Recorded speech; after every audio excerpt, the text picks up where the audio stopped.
Good evening, everyone.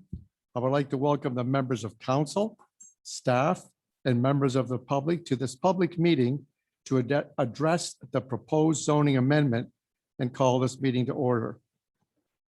I'd like to introduce council. For those present on my far right, your left is Councillor Such, Councillor Dighton, Councillor O'Hara, Councillor Field, and Councillor Welton. And Councillor Purdy sends his notice that he will be unable to attend tonight. I'd like to ask the clerk to introduce the staff present, please. Thank you, Your Worship. And so in a similar order, we have our Director of Marketing, Arts and Communications, Ms. Larissa Ellsworth. We have our CAO, Rick Charlebois. He's also our treasurer. We have our Director of Operations, Mike Thompson, and our Director of Facilities and Community Services, Mr. Dave Menzies, and I am your clerk, Mandy Pearson. And also joining us is our Senior Planner, Rob Nesbitt. Thank you, Mrs. Pearson. The purpose of this meeting is to afford the public an opportunity under the Planning Act to receive information relating to the proposed amendments of the Town of Petrolia zoning bylaw and provide input to town staff and council in relation to the proposed. Amend the town zoning bylaw 63 of 2017 as applies to part of property described as West Part Lot 15, Concession 10. The subject property is generally located east of 4th Street and south of 3rd Street. The intent of the proposed amendment is to rezone the larger part of the property shown in the following key map from residential 1 with a holding provision R1H to a site-specific residential 3 R3 zone with a holding provision. The proposed amendment would allow most of the property to be rezoned to be used for townhouse dwellings. 4 semi-detached dwellings are also proposed.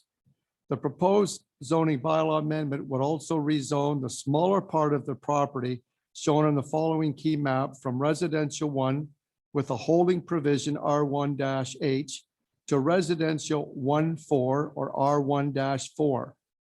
The proposed amendment would allow 2 lots in a proposed plan of subdivision to have a minimum frontage of 12 meters. For those present, I wanted to state this is a second application to hear a zone amendment to this property. As we have heard in both presentations from the planner, this property has all along been zoned for a residential use. The application is to request for townhome dwellings to be built in the already residential zone property. Council and staff have heard the concerns related to drainage, as was conveyed by the members of the public during these public meetings. Staff assured the members of the public and council that yes, drainage concerns will definitely be addressed at the appropriate stage of development, which is not during a zone amendment. Drainage and concerns related to the location of structures will be considered when a draft plan of subdivision is submitted for review.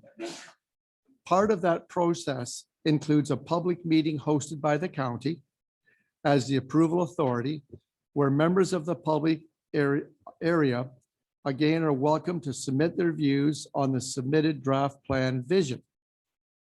It is important to remember that as of now, there has been no draft plan submitted, and that this application is not in consideration of such. Council is to make a decision on the application at hand only, and this decision is to be based on planning merit and not for reasons which would be considered a draft plan application, such as drainage. Thank you.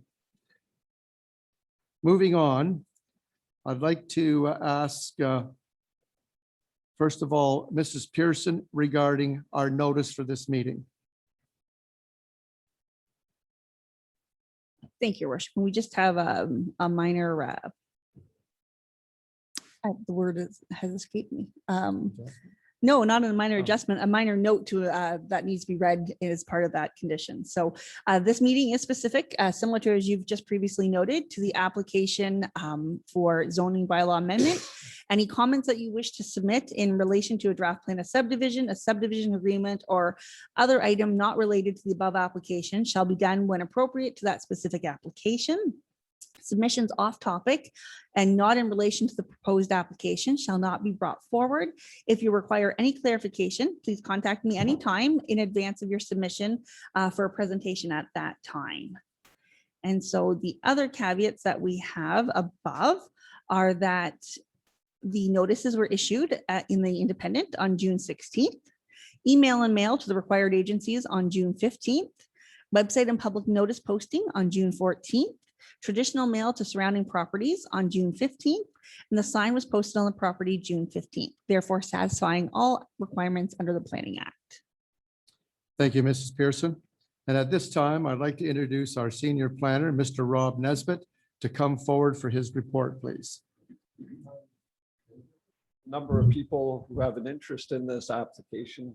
I'm going to read my report more or less verbatim. That's Okay. I think, should we use the mic so we can hear you? Otherwise, we won't be able to. Is that Oh, better? Yeah, that's better. Okay. Thank you. Okay, first looking with regards to planning policy, and first with regards to the provincial policy statement. We note there that the 2020 policy statement encourages new residential development to locate within existing settlement areas.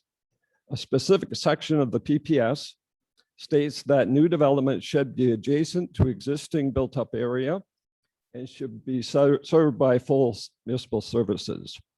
We note there that subject lands are adjacent to areas already developed for housing and will represent an orderly expansion to the town's built-up area. Proposed development will be served by full services, and the zoning amendment will apply to land designated for residential use by your official plan. Another section of the provincial policy statement states that municipalities are to provide for an appropriate range and mix of housing options and densities. A comment there is that the proposed townhouse development and semi-detached dwellings will contribute to the range and mix of housing options within the town. Looking at the county official plan, the town is designated urban center by the county's official plan. As noted by the plan, the majority of growth will be directed to urban centers and urban settlements. Another section of the county plan states that local municipal official plans are to include provisions that allow for a range and mix of housing forms, types, sizes, and tenures to meet local and county housing needs. As noted, the proposed development will contribute to the range and mix of housing forms offered in Petrolia.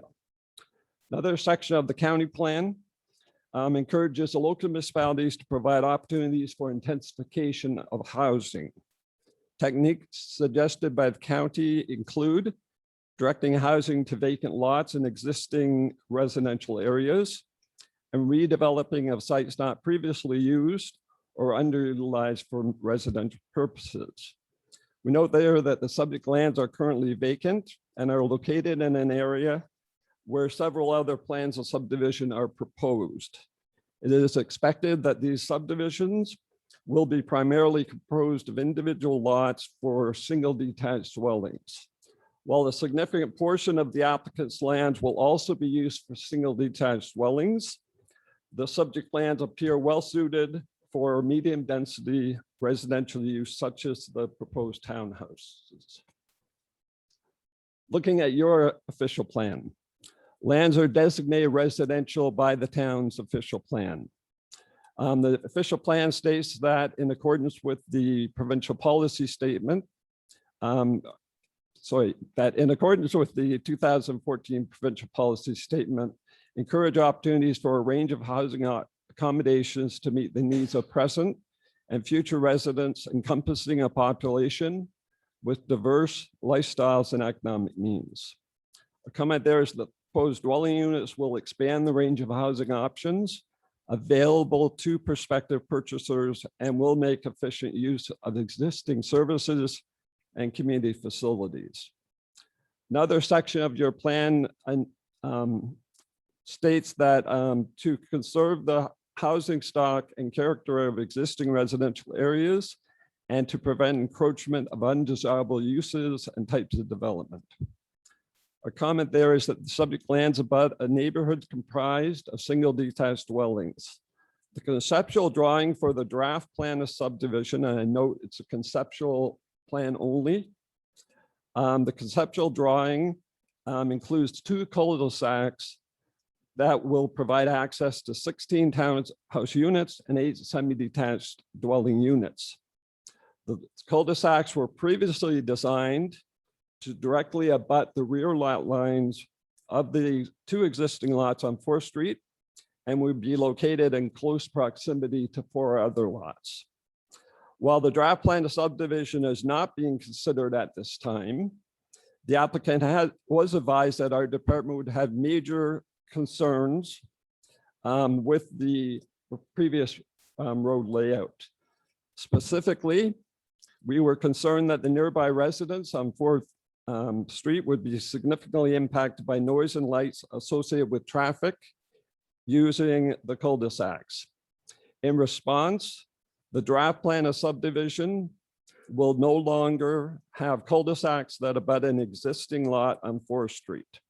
Instead, the lots proposed for semi-detached dwellings will be located at the ends of the 2 cul-de-sacs that abut existing lots on 4th Street.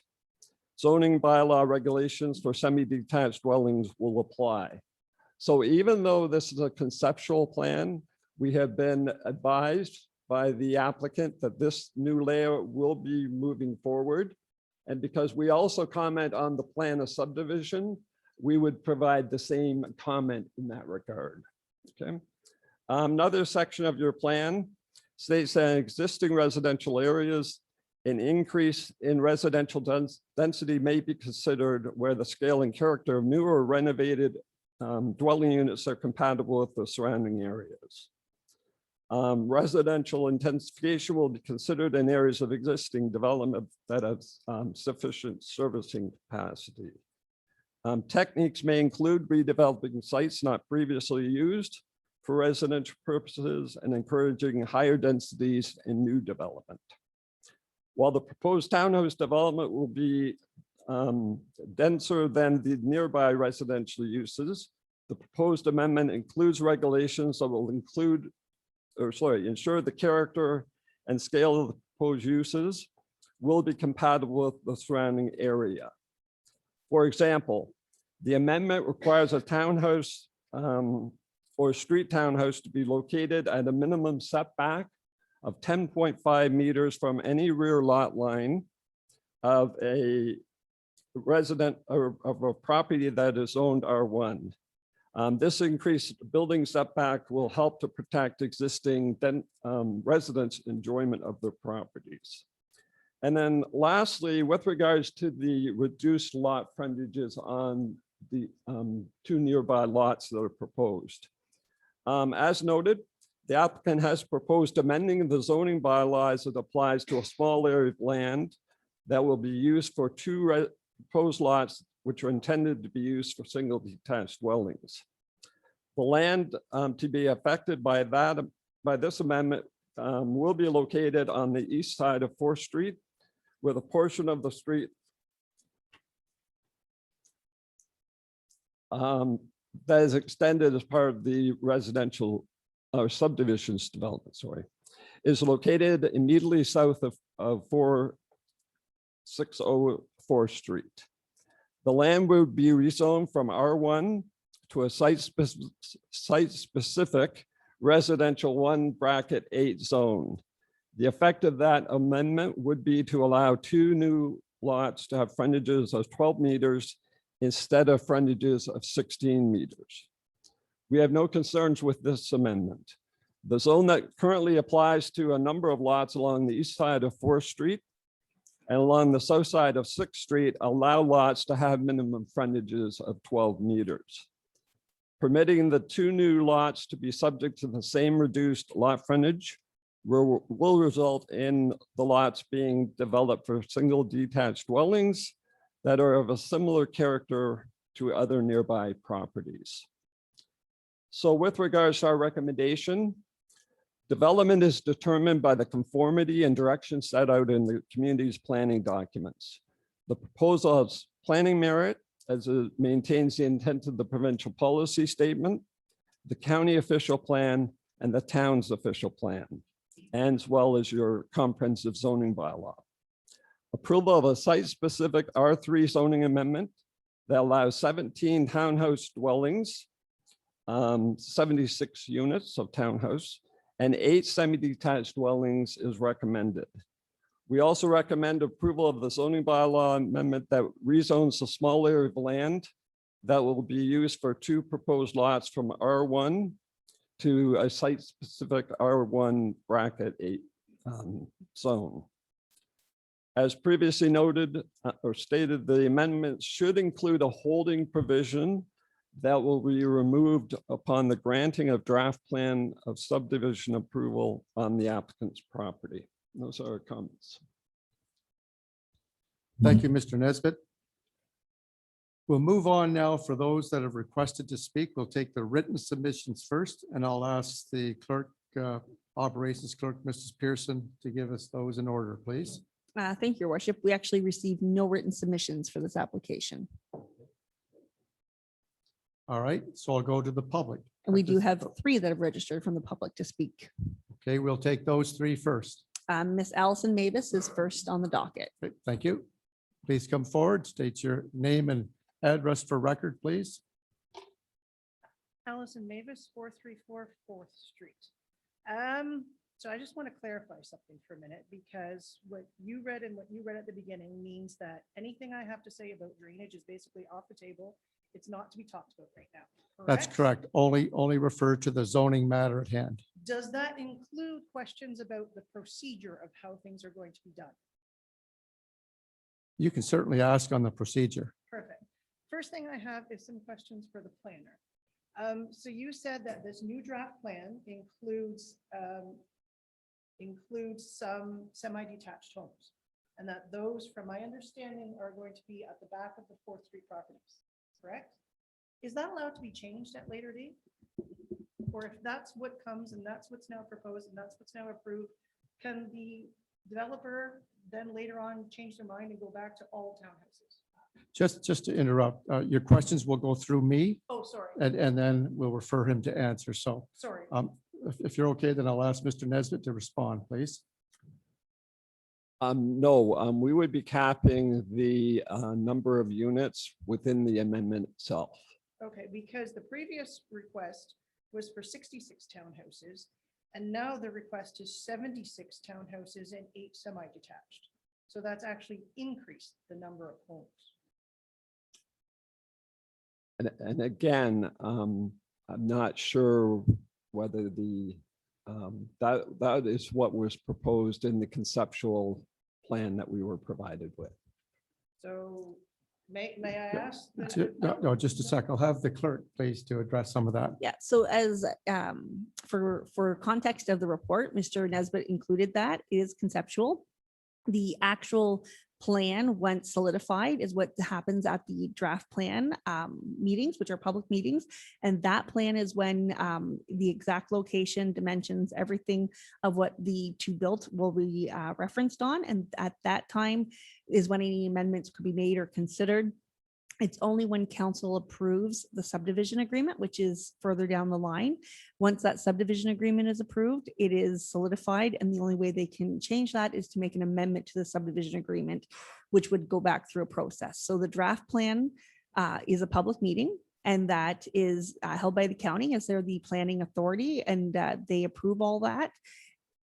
If something came out of that meeting that the planning authority wanted to change, those considerations would be sent back to the developer at that time prior to a bylaw coming to solidify the subdivision agreement. Okay, that was a lot of information. Sorry, I'm trying to, I don't live in this world every day. So you also said, or the town planner, yes, town planner, also said that the scale and character of new or renovated residential dwelling units are compatible with the surrounding area. That's what is stated here. That is what is read. Currently, the vast majority of those are single story. So in keeping with compatible with the surrounding area, wouldn't the new ones have to be single story as well? I don't believe so, but I'll ask Mr. Nesbitt to respond to that, please. It's important that it's compatible, not identical. So one of the comments in my report noted that we're going to include in the amendment, our recommendation anyways, is to have a larger rear yard setback whenever those townhouses are abutting any of the existing lots, rear lot lines. Okay, so that's the townhouses. What about the semi-detached? Will they also have that minimum 10.5?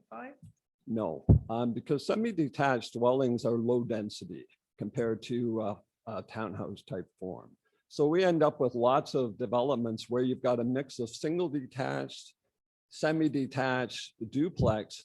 They're all compatible with each other and they're not subject to increased setbacks because again, they're lower density. So if the townhouses are behind 4th Street, they would have a setback of 10.5 meters. But if the duplexes are behind 4th Street, they do not have a setback of 10.5 meters. No, they would be subject to the regular setback that applies to semi-detached dwellings. So now, Which is what? 7 meters, I believe. But right now, I could take a vacant lot and I could put up a 2-story home because again, the bylaw allows for that type of height, regardless of the type of housing.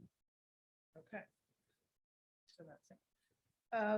Now I prepared a letter, which I'm not going to read because a lot of it has to do with drainage, which from my understanding is not, but I do have some questions. So from my understanding, the owner or the developer, one of the two, has to prove that his development will not negatively affect our properties, correct? I think that's my understanding, but I think the idea, that's why there's this additional setback. Okay, but so if he has to prove that he's not negatively affecting our properties, to whom does he have to prove this and how do they go? Is it a report that's created? Do us residents get to see this report? When is that created? Mr. Nesbitt, go ahead. This is, as was explained, this is the first step only. Yes, I know, but that's what I'm So, asking about. so when they get around to an actual final design, Mhm, lot pattern, whatever, mhm, they then apply to the County of Lambton, mhm. which is the approval authority. So I do a planning report, Yeah. but I don't get to approve or not approve the subdivision. My boss, so the manager of planning, he has been delegated the authority to approve plans of subdivision by the province. So he will look at issues such as compatibility Mhm. and ensure that the layout, the final layout that's provided to him offers that compatibility. Now, as part of that process, there'll be another public meeting where, again, everyone will be able to see the exact layout of the proposed plan and will be provided with the opportunity to offer comments. on whether Okay, it's- so in that planning, so at that point is when they have to prove they're not negatively affecting us. Well, for things such as, because I know at the first meeting, there was a lot of concerns about drainage or what have you. Those will all be reviewed as part of the draft plan of subdivision. So for example, as part of the plan of subdivision and in the subdivision agreement, there'll be a grading plan. And the grading plan looks at the overall topography of the site as it currently exists and ensure that as it develops for residential development, that the grading is done in such a way that there's no impact on abutting properties. Okay, but the properties on Valentina, I literally drove over there just before I came here, are higher than some of the abutting properties. Again, have to look at what type of drainage they're proposing. So yeah, there may be higher points. And again, haven't been out there recently. But they do have to provide not only a grading plan, but also a storm water management plan on how they're going to ensure that neighboring properties are not negatively affected. Okay, so he has to ensure that the neighboring properties are not negatively affected. At what point in time is it shown or proven that the neighboring properties are positively affected? Who's responsible for that report? You want to try to address? I it? Go think ahead. so. I think I understand what you're asking for. So that actually has already been done. That's under the provincial planning statement and the planning statement that council abides by, the official plan and the zoning. Those are the positives that set the benchmark. So it's already shown in there that we will be positively affected by having this developed. The zoning bylaw currently shows this as a residential zone. So there was consideration that residential zoning positively impacts that quadrant of the town. Again, that mostly affecting the drainage. So when is it we actually see where we will positively be affected by this development? I would think when the draft plan comes forward for public and a public meeting, you'd be able to see that. So Correct me if the I'm draft wrong. Plan's not just going to show me that his development is not going to negatively affect me. It's also going to show that there's going to be a positive effect for us. Is that what you're now saying? I won't know that until we get the report from the county. And the report would probably come back from the county regarding all aspects that you're talking about, whether it's positive or negative, but he will come back with a report. And that's the time when we'll have a public meeting that you can address some of those. Because that, of course, is a different narrative. Not negatively affecting someone is very different than positively affecting. Sure. And that's my concern with the change in the bylaw, though I will say that I think adding semi-detached homes is an excellent compromise. I fully support that. I think that's an excellent compromise. However, after the last meeting when it was turned down, which actually to my shock, it was turned down. I was not expecting it to be turned down. And I spoke with the town councillor, one of you afterwards, who was also surprised it was turned down and apparently spoke to some other councillors afterwards and basically told me that he asked them what in the world they were doing because it should not have been turned down. The thing was, we also had a conversation afterwards right here, some of us residents, with one of the councillors and with one of your town staff. And the councillor was making comments again, but I'm sorry, it is about the drainage, but that's what we were talking about. And I made a comment and your town staff actually chuckled and said to me that I was correcting a plumber about the water issue. But here's the thing. One, I didn't know that councillor was a plumber. Two, I'm not aware of exactly how being a plumber translates to water management on land. But that town staff doesn't know me, doesn't know any experience I have, doesn't know any knowledge I have. And I've not been educated in water management, but I lived in Holland for 10 years.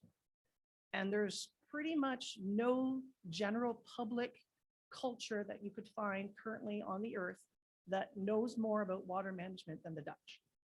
It's constantly talked about. It's on the news, it's in newspapers, and that's the culture I was immersed in for 10 years. So here's my problem, and it does talk about drainage, but it talks about the type of property. So this is a 10-acre property, which in your master drainage plan and in the zoning bylaw, which you've now said in the zoning, which currently stands at single dwelling homes, shows how it's going to positively affect us. Single dwelling homes. Let's say this 10-acre property has, for ease, 30 single dwelling homes, each have a third of an acre. Of the 10 acres, maybe 5 acres are covered by buildings, garages, houses, sheds, whatnot. Then you add in roads, you add in parking. So maybe 6 acres is now covered. You have 4 acres left of open land. You're changing that, and it was initially 66 townhouses. Now it's going to be 76 townhouses and 18 semi-detached dwellings.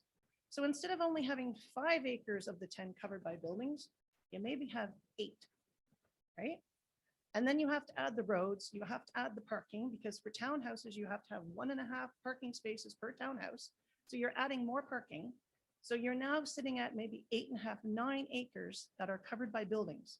You only have 1 acre left of open land. Okay, So that's where my thinking is coming from. And one of the things that was constantly talked about when I lived in Holland is the saturation rate and recovery rate. So from my understanding, new build homes cannot have their drainage from the roofs go directly into the underground sewer system. It has to go onto land. So now you have 76 townhouses and 18 semi-detached who are draining onto a very limited amount of open land. And this council has repeatedly said that for us, the positive is going to be developing this. That's how our backyard drainage is going to be solved, is by this development, by him having his drainage, which I'm sure is going to be an excellent drainage plan for his property. After the very first meeting, he very kindly talked to several of us residents in the parking lot, and he stated he is responsible for the drainage on his land. So if you now have drainage, even though it's an excellent plan, you have limited open land. So the saturation rate and the recovery rate is built and planned for his homes, not ours. So now we have to drain into there, which again is drainage, but how is that positively affecting us? Even if he shows that he's not negatively affecting us, that's a different narrative than giving us a positive effect. And I know you're hoping that the development or of the roadway on Third is going to help, but the roadway development on Fourth didn't help our backyards. That's where Again, I'm you standing. know what? Okay. And I appreciate that. And I thank you for coming. But again, all those drainage, all those issues will be discussed at the draft plan. This is just to talk about the zoning, but thank you for coming. And we'll go on to the next speaker, please. Thank you. And that's Ms. Linda Mader. I thought I saw her come Okay. in. Linda, please come forward. Got your name. Just state your address, please.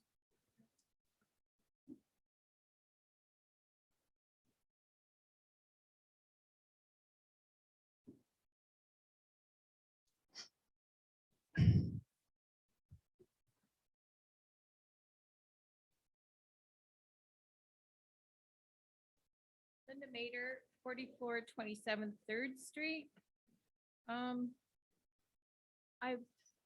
This isn't got questions tonight. It's more how we feel. I feel that we are being bullied by Mr. Baker into accepting two-story townhouses. I have traveled through several towns looking at two-story townhouses. In each town, city, they look run down and not taken care of. The one-floor townhouses looked well-kept and neat and tidy. Why do I feel that we are being bullied? This is the reason. Instead of Mr. Baker taking our lunch money, he's taking the value of our properties and going to decrease it by building two-story townhouses that no one will take care of. We all either built or purchased single-dwelling homes in our neighborhood that would either enrich our lives and our neighbors' lives, not decrease in value and in disrepair. At Gary's office, as most of you know, he owns Oil Well Supply Company. We have a map of all the old abandoned oil wells for the whole town of Betroya. We have counted, and there is approximately 27 abandoned oil wells on Mr. Baker's 10 acres. At a cost of $20,000 to $30,000 to plug each one, the cost of this would be approximately $675,000. If the two-story townhouses go ahead, I'm pretty sure that the Ministry of Environment will be very interested in our map. I hope that the council and mayor that we have elected will have our taxpayers' best interest in mind when debating the decision. This is the map, and it is a town of Betroya official map with all of the oil wells. That's all I have to say, but this map may go to the Ministry of Environment. Okay, thank you. And again, I just want to mention, part of the draft, all of those wells, whatever is there, will have to be sealed to meet the ministry requirements. Yeah. All right. Yes, Mr. Sean Ritchie. There he is. Welcome. John Ritchie, 4413 3rd Street. So a memo went out for this meeting when? The 14th of June? Bear with me, I gotta switch screens. Okay. Maybe I'm gonna have to give you my email because I didn't receive it. The reason why I know about this meeting is somebody put a sticky note on my door, which I thank God she did, or that person did. I can check the mailing list, but the residential areas and the requirement, did you receive the original notice by mail? I didn't get nothing in the mail. So you might not be in the circulation area that's required. 4413 I'm 3rd Street? not sure if that's why I said I can check that. I'm on the but- corner of 4th and 3rd. And I can check the mailing list, but okay. yeah, everybody that was on the mailing list, so it's within a circumference, that those notices went out on June 15th. Okay, We will well, check that to make sure Okay. you get proper notice if you did not get it. And everybody else here that spoke, Linda and the other lady, I can't say anything more because I agree with them. And I thought I was able to come up about the drainage, but I can't. So It's later. Yeah, thank you for coming to address council.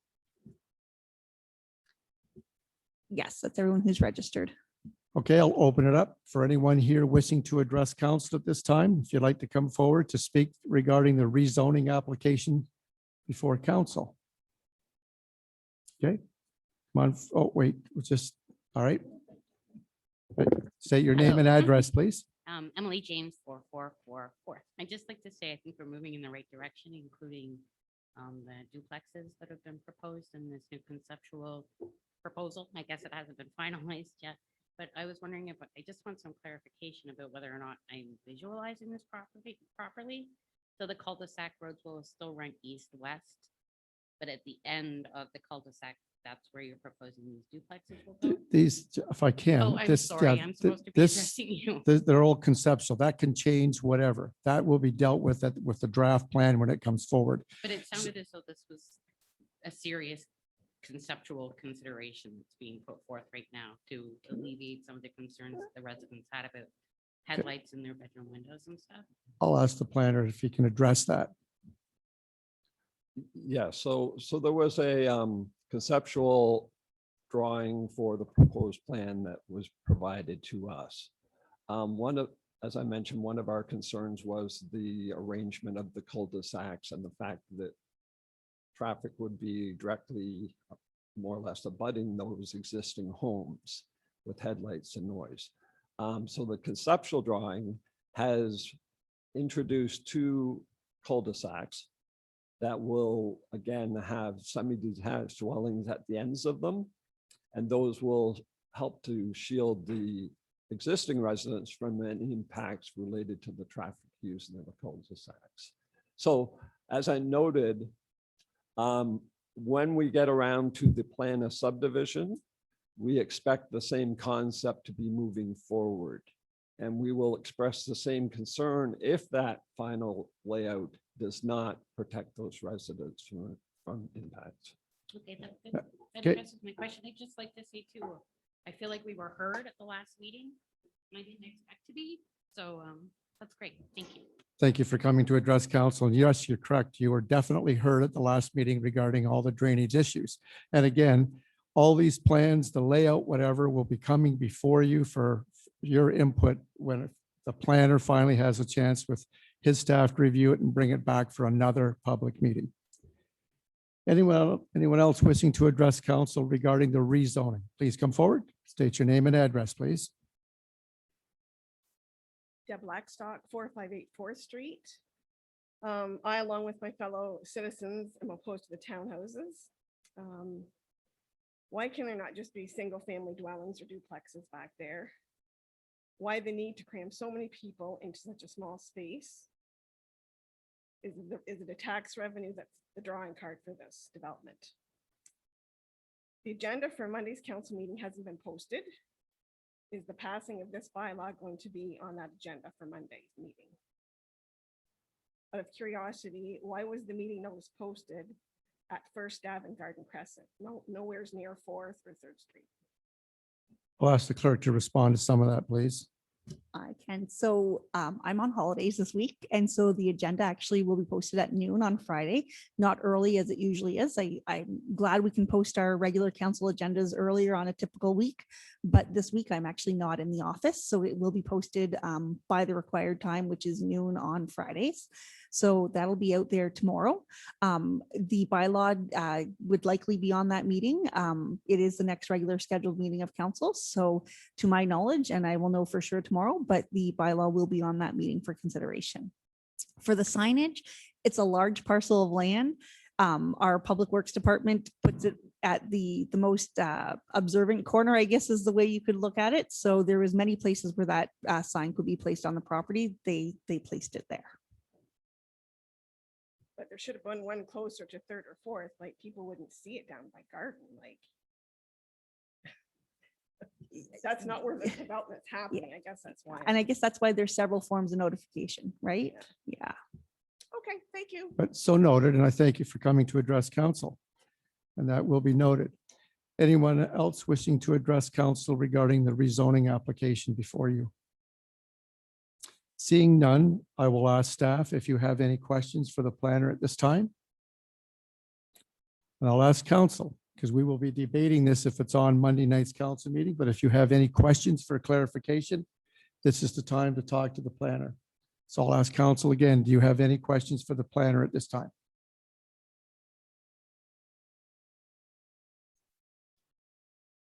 Okay, seeing none. Council will receive amended document in open session through a bylaw at the July 11th council meeting. And council will debate it at that time. And I'd like to declare this meeting officially closed at 6:40. Thank you.